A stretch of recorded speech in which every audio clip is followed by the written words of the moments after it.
Hello friends, welcome back to my channel Krithikrish family vlogs. இன்னைக்கு நம்ம சேனல்ல என்ன பார்க்க போறோம்னா எல்லாருக்கும் ரொம்ப பிடிச்ச பொட்டேட்டோ ஸ்மைலி எப்படி பண்ணலாம்னு தான் பார்க்க போறோம். வாங்க இது எப்படி பண்றதுன்னு வீடியோக்குள்ள போய் பார்த்து தெரிஞ்சுக்கலாம். இது பண்றதுக்கு நான் ஏற்கனவே உருளைக்கிழங்க வேக வச்சு எடுத்து வச்சிருந்தேன். அதை இப்போ சீஸ் கிரேட்டர்ல இல்லனா கிரேட்டர் இருக்கும்ல நார்மலா அதுல திருவி எடுத்துக்கங்க. இந்த மாதிரி நான் எல்லா உருளைக்கிழங்கையும் இந்த மாதிரி திருவி எடுத்துக்கிட்டேன்.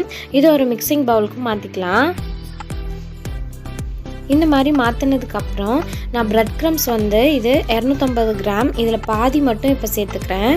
சேர்த்துட்டு பேலன்ஸ் எடுத்து வச்சிடலாம். அப்புறம் 3 டேபிள் ஸ்பூன் அளவுக்கு கார்ன்ஃப்ளவர் மாவு சேர்த்துக்கலாம். அப்புறம் 1 டீஸ்பூன் ஃபுல்லாக மிளகாத்தூள், அப்புறம் 1/4 டீஸ்பூன் ஃபுல்லாக பெப்பர், தேவைக்கேற்ப உப்பு சேர்த்துட்டு நல்லா இதை பிசைஞ்சுக்குங்க. இதுக்கு தண்ணியெலாம் தேவைப்படாது, இதுலேயே அப்படியே நல்லா பிசைஞ்சுக்குங்க சப்பாத்தி மாவு பதத்துக்கு. இப்போ பேலன்ஸ் இருக்க பிரெட் க்ரம்ஸையும் சேர்த்துக்கலாம். சேர்த்துட்டு அதையும் நல்லா மிக்ஸ் பண்ணி விட்டுருங்க. நான் மஞ்சள் தூள் சேர்க்க மறந்துட்டேன். ஒரு 1/4 டீஸ்பூன் மஞ்சள் தூள் சேர்த்துக்கோங்க. சேர்த்துட்டு நல்லா சப்பாத்தி மாவு பதத்துக்கு பிசைஞ்சு எடுத்துக்கோங்க. உருட்டி லாஸ்ட்டாக ஆயில் கையில் அப்ளை பண்ணிட்டு இதை நல்லா இன்னொரு தடவை பிசைஞ்சுக்கோங்க. அவ்வளோதான், இந்த மாதிரி பாலாக உருட்டி எடுத்தாச்சு. நல்லா மேஷ் பண்ணி எடுத்தாச்சு உருட்டி. இதை ஒரு பட்டர் ஷீட்டில் நல்லா ஒரு பாலாக உருட்டி எடுத்து இது நல்லா சப்பாத்தி மாதிரி தட்டையாக்கிக்குங்க. இந்த மாதிரி கையில் ப்ரெஸ் பண்ணதுக்கப்புறம் ஒரு சப்பாத்தி கட்டையில் எண்ணெய் தடவிட்டு அதுக்கப்புறம் லைட்டாக ப்ரெஸ் பண்ணி தேய்ங்க. ரொம்ப அழுத்தம் கொடுத்தீங்கன்னா ஓட்டை விழுந்துடும். இந்த மொத்தத்துக்கு இருந்ததுக்கப்புறம் உங்கள்கிட்ட மூடி இருக்கும் இல்லைங்களா, ஏதாவது ஒரு டிஃபன் பாக்ஸ் மூடி இல்லைன்னா குக்கி கட்டர் இருந்தால் கூட நீங்கள் அதை வச்சு இந்த மாதிரி ரவுண்ட் ஷேப்பில் கட் பண்ணி எடுத்துக்கலாம். நான் இன்னைக்கு சின்ன டிஃபன் பாக்ஸ் மூடி தான் எடுத்திருக்கேன். இந்த மாதிரி எல்லாத்தையும் கட் பண்ணி எடுத்துக்கலாம் சின்ன ரவுண்டாக.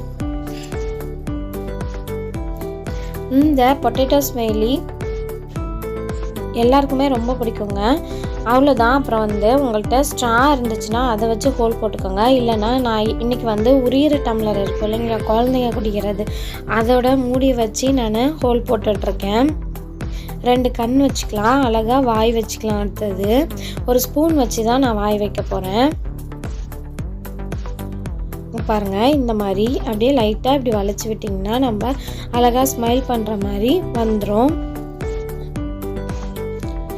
இந்த ரெசிபி குழந்தைங்களுக்கு ரொம்ப பிடிக்கும். நீங்கள் இந்த மாதிரி பொம்மை மாதிரி உறைஞ்சி கொடுத்தீங்கன்னா கண்டிப்பாக விரும்பி சாப்பிடுவாங்க.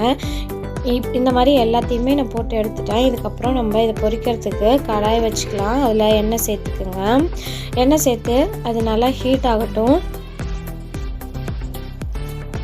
இப்போ லைட்டாக ஹீட்டாக இருக்குது. இந்த மிதமான சூட்டில் போட்டு எடுத்துக்கோங்க. இதை மீடியம் ஃப்ளேமில் வச்சு தான் நம்ம ஃப்ரை பண்ணணும். ரொம்ப ஸ்பீடாக வச்சிட்டிங்கன்னா மேலே ஃபுல்லாக கரிஞ்சிரும், கலரே சேஞ்ச் ஆகிடும். இது மேலே கிறிஸ்பியாகவும் உள்ளே சாஃப்டாகவும் இருக்கும் சாப்பிடும்போது இந்த பொட்டேட்டோ ஸ்மைலி. அவ்வளோதான், நம்ம பொட்டேட்டோ ஸ்மைலி அழகாக சிரிச்சுக்கிட்டே ரெடி ஆகிடுச்சு பாருங்கள். வாவ், செமையாக இருக்குது. இந்த மாதிரி நீங்கள் குழந்தைங்களுக்கு போட்டு கொடுத்தீங்கன்னா நல்லா விரும்பி சாப்பிடுவாங்க. இது கூட நம்ம சில்லி சாஸ் இல்லாட்டினா டொமேட்டோ சாஸ் அந்த மாதிரி வச்சு சாப்பிட்டோம்னா செம்மையாக இருக்கும். இந்த ரெசிபி உங்களுக்கு பிடிச்சிருக்கும் ஃப்ரெண்ட்ஸ் நம்புகிறேன். இந்த வீடியோ உங்களுக்கு பிடிச்சிருந்துச்சுன்னா என்னோட சேனல் லைக் பண்ணுங்கள், ஷேர் பண்ணுங்கள், கமெண்ட் பண்ணுங்கள், மறக்காமல் சப்ஸ்கிரைப் பண்ணிக்கோங்க. Thanks for